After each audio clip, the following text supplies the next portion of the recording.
뉴욕주 유권자 등록률을 높이기 위한 쿠오모 주지사의 행정 명령이 발표됐습니다. 뉴욕시 전철 사태를 둘러싸고 주지사와 시장의 책임 공방이 벌어지고 있습니다. 한국민들의 해외 금융계좌 신고 금액이 10억 원 추가해서 5억 원 추가로 대폭 확대됩니다.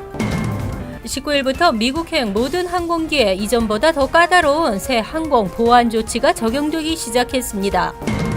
고공행진을 거듭하던 전국 대학의 등록금이 올 들어 급 반전된 것으로 나타났습니다. 이상은 이 시각 주요 뉴스입니다. 여러분 안녕하십니까? KBN 뉴스입니다. 최근 연방정부의 반이민 정책으로 이민자들의 시민권 신청이 늘고 있습니다. 쿠오모 주지사는 민주주의의 가치를 지키는 뉴욕 시민으로서 유권자 등록을 격려하는 행정명령을 발동했습니다. 24일 앤드류 쿠오모 주지사는 주정부 행정명령 169호에 의해 각 주정부 기관의 유권자 등록 용지를 비치할 것과 주민의 등록 신청서 작성을 지원하도록 했습니다. 현재도 차량국과 일부 소셜 서비스 기관에서 시행되고 있는 유권자 등록 관련 지원 서비스를 확대한 것입니다. 알폰소 데이빗 주지사실 법률고문과 제이빌 루빈 내무부 국장 등을 포함한 주정부 관계자들로 구성된 태스크포스는 각 정부 기관의 활동을 감시 감독하며 주정부 기관의 메일 리스트에 저장돼 있는 주소로 유권자 등록 용지를 발송하도록 했습니다. 차량국의 경우에는 운전 면허증 갱신, 알람 이메일에 온라인 유권자 등록 안내서가 포함됩니다. 쿠오모 주지사는 연방정부가 민주주의의 존엄성을 위협하고 있는 요즘 시민들의 유권자 등록을 보다 용이하게 하는 것은 뉴욕주의 책임이고 나는 주지사의 권한으로 뉴욕주의 민주주의를 지키려 한다고 강조했습니다. 2012년 시작된 차량국의 온라인 유권자 등록은 지금까지 92만 명이 등록을 했으며 신규 등록자는 43만 명으로 나타났습니다. 뉴욕시 전철 사태를 둘러싸고 책임 공방이 벌어지고 있습니다. MTA는 모든 원인을 예산 부족으로 돌리고 있는데요. 시정부가 예산을 부담해야 한다는 주정부 주장에 드블라지오 시장은 주정부가 책임져야 한다고 밝혀 논란이 되고 있습니다. 빌 드블라지오 시장은 23일 브루클린에서 F 전철에 탑승해 연이은 전철 고장과 지연 등의 문제 해결을 주정부가 책임져야 한다고 밝혔습니다. 다음 날 앤서니 쇼리스 수석 부시장은 메트로폴리탄 교통공사가 내부적인 문제 해결을 하기 전까지 추가 예산 지원을 중단하겠다고 밝혔습니다. 쿠오모 주지사는 지난달 MTA가 문제 해결에 구체적인 개선 사업 방안을 마련하라고 지시하면서 개선 사업에 대한 예산은 시정부가 부담해야 한다고 밝힌 바 있습니다. 이번 드블라지오 시장의 전철 행보는 이 같은 주지사의 발언에 반발한 것으로 풀이되고 있습니다. 드블라지오 시장은 MTA는 시정부가 지원한 예산을 제대로 활용하지 못하고 있다며 그 돈을 신호 시스템과 새로운 열차, 전기 시스템 개선 등에 투입해야 한다고 지적했습니다. 하루 평균 570만 명이 이용하는 뉴욕시 지하철은 노후화로 인해 각종 사고가 발생하면서 시민들의 원성을 사고 있습니다. MTA는 연착 등 서비스 불만을 예산 부족 탓으로 돌리고 있습니다. 실제 올 초 MTA 지원 주정부 예산은 6,500만 달러나 대폭 삭감됐습니다. 지난 21일 큐 전철 탈선 사고 후 조 로타 MTA 회장은 시내 지하철에 대한 예산 조달 책임은 원칙적으로 뉴욕시에 있다고 말했습니다. 한국민들의 해외 금융계좌 신고 금액이 10억 원에서 5억 원으로 대폭 확대됩니다. 고소득자 자산가의 탈세를 막기 위해서입니다. 24일 청와대 관계자들에 따르면 기획재정부는 해외금융계좌를 의무적으로 신고해야 하는 기준 금액을 현행 10억 원 추가해서 내년부터 5억 원 추가로 변경했습니다. 2011년부터 시행 중인 이 제도의 신고 기준이 바뀌는 것은 이번이 처음으로 신고 대상자가 대폭 늘어날 것으로 전망됩니다. 최근 역외 탈세와 재산의 불법적인 해외 반출 등이 큰 사회적 문제로 대두되고 있습니다. 한국 정부는 해외 금융자산 신고 제도를 신설 강화해 국부 유출을 억제하고 역외 탈세를 차단하고자 세제 개편안을 마련했습니다. 해외 금융계좌 의무 신고 제도는 한국 내 거주자 및 국내 법인이 전년도에 단 하루라도 해외 금융계좌에 자산 합계가 10억 원을 초과할 때 신고해야 하는 제도입니다. 지난해의 경우 법인 포함 1,053명이 56조 1천억 원을 신고했습니다. 신고 의무자는 해외 금융계좌 신고서를 작성해 납세지 관할 세무서에 접수해야 하고 인터넷 신고도 가능합니다. 만약 신고하지 않거나 축소, 누락하는 경우 과태료, 실명 공개, 형사처벌 등의 제재를 받게 됩니다. 미국행 항공편 탑승객들은 적어도 출발 시각 3시간 전 공항에 도착하는 것이 권고되고 있습니다. 19일부터 이전보다 더 까다로운 새 항공 보안 조치가 적용되기 시작했습니다. 한국을 비롯 전 세계에서 미국으로 들어오는 항공 승객들에 대한 보안 검색이 더욱 강화됐습니다. 지난 19일부터 전 세계 105개국 280개 공항 180개 항공사들의 미국행 항공기 승객들은 새 항공 보안 규정에 의해 보안 검색을 적용받고 있습니다. 한국의 경우 인천공항은 물론 부산공항과 제주공항도 적용 대상이며 이들 공항에서 미국행 항공기를 운행하는 모든 항공사들은 새 규정을 준수해야 합니다. 새 항공 보안 조치는 폭발물 탐지견 확대와 첨단 검색 시스템 확대, 안전구역 확대 등이 포함되어 있습니다. 랩탑 컴퓨터와 태블릿 등 스마트폰보다 큰 전자기기에 기내 반입을 원할 경우 보안 검색 시 해당 전자기기를 가방에서 꺼내 보호 커버 등을 제거하고 전원을 켠 채 보안 요원에 보여주어야 합니다. 이 같은 번거로운 과정을 피하기 위해서는 가급적 휴대전화보다 큰 전자기기는 기내 반입용 가방 안에 넣지 말고 적어도 출발 시간 3시간 전 공항에 도착하는 것이 바람직하다고 관계자들은 조언하고 있습니다. 한편 전 세계적으로 미국에 직항하는 하루 2천여 편의 항공기와 이를 이용하는 32만 5천 명의 승객들이 새 규정의 영향을 받을 것으로 추산됐습니다. 고공행진을 거듭하던 전국 대학의 등록금이 올 들어 반전됐습니다. 대학 공급 과잉의 학생 수는 줄어들면서 인상률이 급격히 감소했습니다.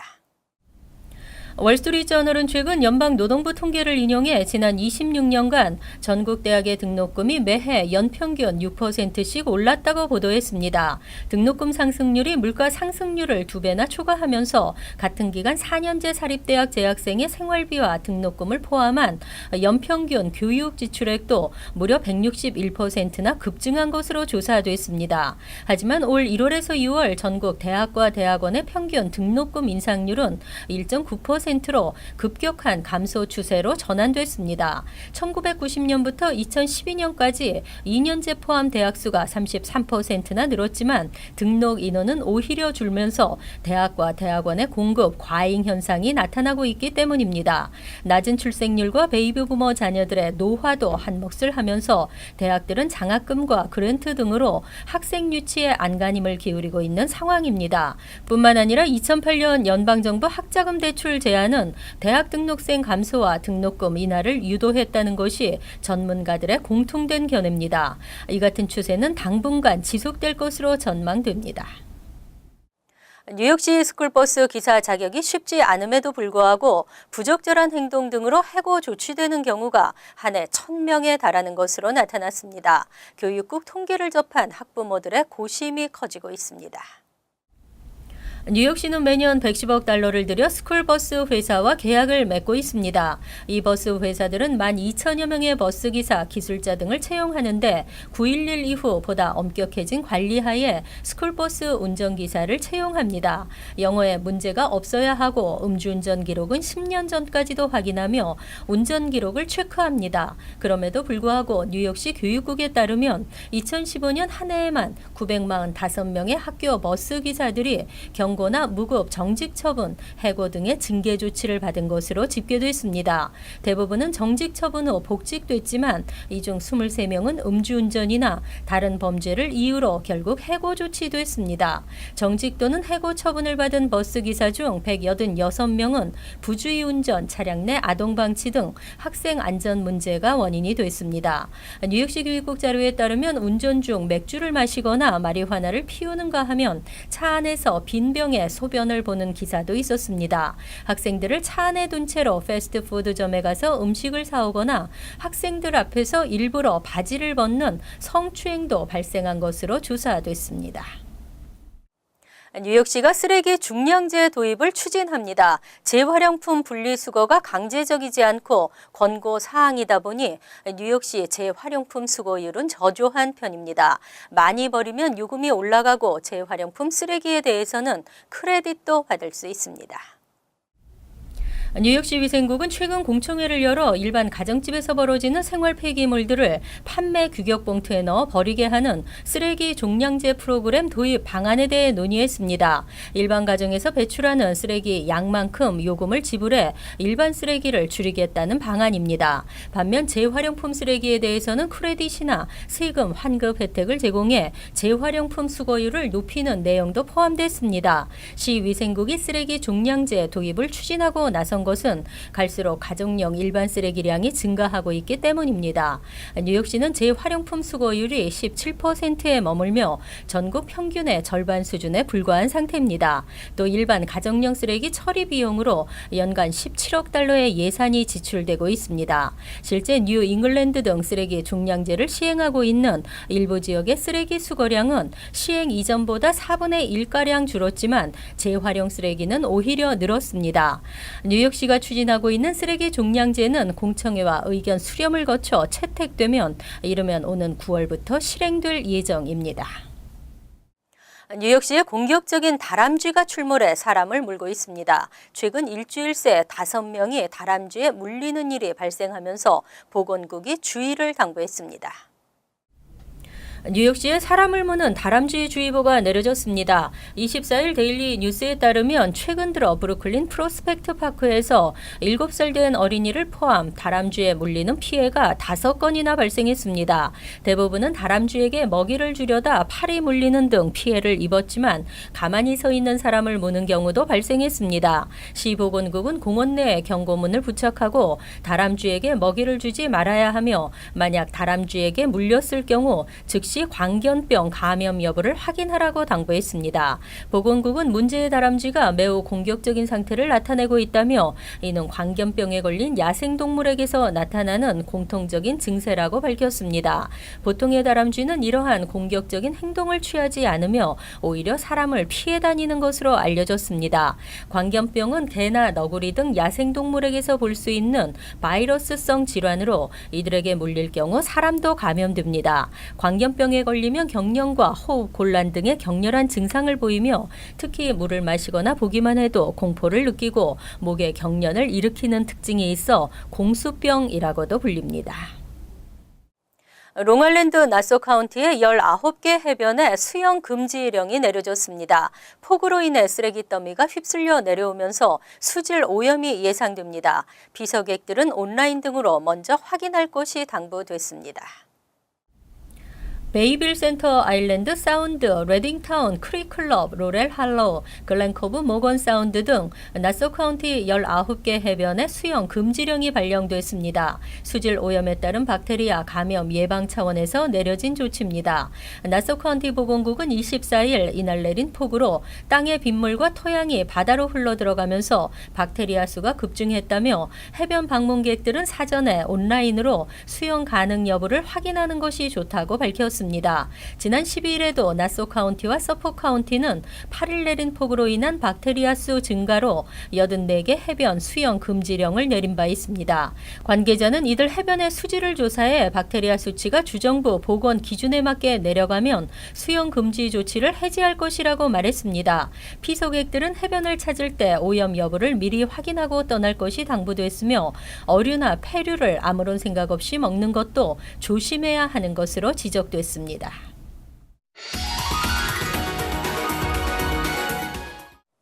이어서 LA 지역 한인사회 소식입니다. 최근 비타민 등 식이 보충제를 다량으로 섭취한 어린이들이 급증해 주의가 요구되고 있습니다.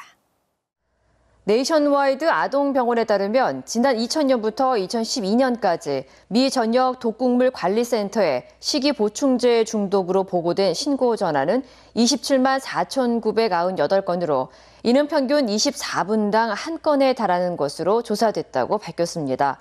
특히 이 같은 현상은 6살 미만의 어린이들에게서 주로 나타났으며 주요 증상으로는 복통 유발과 구토를 동반한 졸음, 현기증 등을 호소한 것으로 알려졌습니다. 이에 대해 전문가들은 대다수 부모들이 건강 개선을 위해 어린이들에게 보충제 섭취를 권하는데 과다 섭취를 할 경우 성장 발육에 악영향을 끼칠 수 있다며 무분별하게 많이 먹기보다는 적절한 식단을 통해 균형 잡힌 섭취가 필요하다고 조언했습니다. 한편 식이보충제는 현재 연방식품의약국 FDA 승인을 받지 않아도 되며 영양제와 에너지 음료 등이 제일 위험한 보충제인 것으로 조사됐습니다. LA 국제공항 인근 405번 프리웨이가 다음 주부터 19일 동안 폐쇄됩니다. LA 카운티 교통국은 오는 31일부터 8월 18일까지 저녁 10시부터 새벽 5시에 메트로 엑스폴라인 크렌셔역에서 LA 국제공항을 잇는 전철 공사로 인해 LAX 인근 405번 프리웨이 일부 구간을 폐쇄한다고 밝혔습니다. 이번 공사로 오는 31일부터 다음 달 4일까지 센츄리 블러버드와 라테라 블러버드 구간 북쪽 방면이 폐쇄되고 다음 달 7일부터 11일까지 LAX 인근 405번 프리웨이 남쪽과 북쪽 방면의 카플라인과 1, 2차선 일부가 폐쇄됩니다. 또 다음 달 14일부터 18일까지는 라시에네가 방면 출구 차선과 라테라 방면 진입 차선이 전면 통제됩니다. 한편 당국은 405번 프리웨이 폐쇄는 주중에만 해당되며 주말에는 프리웨이 이용이 가능하다고 전했습니다. 간추린 소식입니다. 지난 4월부터 잠정 중단됐던 전문직 취업 비자 H-1B의 급행 서비스가 일부 재개됐습니다. 연방이민서비스국은 24일 이날부터 총 6만 5천 개의 H-1B 비자 중 석사에 해당하는 2만 개에 대한 급행 서비스를 다시 제공하기 시작했다고 밝혔습니다. 학사 6만 5천 개의 비자 신청자들은 급행 서비스를 받을 수 없습니다. 급행 서비스는 $1,225의 수수료를 내고 15일 이내 결과를 알 수 있습니다. 24일 플러싱관을 백구 경찰서에 따르면 23일 오후 7시 30분쯤 신호 위반으로 적발된 21세 빈센트 린의 운전 기록을 조회하던 경찰이 그가 체포 영장이 발부된 상태였다는 점을 확인했습니다. 경찰은 린의 차 안에서 위조 신용카드 322장과 스키밍 기계도 찾아냈습니다. 현장에서 체포된 린은 위조 서류 소지와 교통법규 위반, 불법 약물 소지 등의 혐의가 적용됐습니다. 뉴욕시 보건국에 따르면 최근 로버닷컴 등 애완동물 서비스 공유 앱이 늘고 있습니다. 하지만 자격도 없는 사람들이 애완동물 돌보미를 하는 사례가 이어지고 있어 시정부가 집중 단속에 나섰습니다. 애완견이나 애완동물 관련 물품을 판매하거나 애완동물 미용과 산책 등의 서비스를 제공하려면 12시간의 교육과 시험을 통과해야 면허를 받을 수 있습니다. 24일 뉴욕시 보건국은 퀸즈 베이사이드 엘리펀트 공원과 칼리지 포인트, 린든힐, 에지미어, 서머빌 등을 대상으로 방역 작업을 실시한다고 밝혔습니다. 웨스트나일 바이러스 등 모기로 인해 발생하는 질병 확산을 예방하기 위해서입니다. 오는 27일에서 31일 오후 6시에서 7시 사이 살충제를 실은 트럭이 해당 지역을 돌며 방역 작업을 펼칠 예정입니다. 만일 비가 내릴 경우 방역 작업은 연기됩니다. 환율과 증권 소식입니다.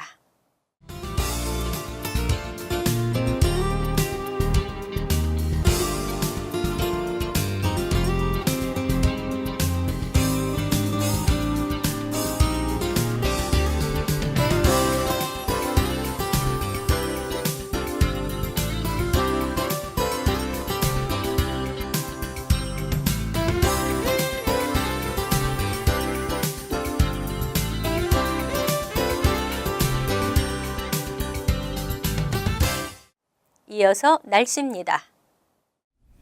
수요일은 차차 맑아지겠고 가끔 흐리겠으며 무덥지 않겠습니다. 낮 최고 기온은 78도, 섭씨 26도, 밤 최저 기온은 68도, 섭씨 20도로 예상됩니다. 목요일은 흐린 날씨에서 차차 구름이 걷히겠습니다. 금요일은 흐리고 천둥과 번개를 동반한 폭우가 내리겠습니다. 이상으로 KBN 뉴스를 마칩니다. KBN과 함께 편안한 하루 되시기 바랍니다.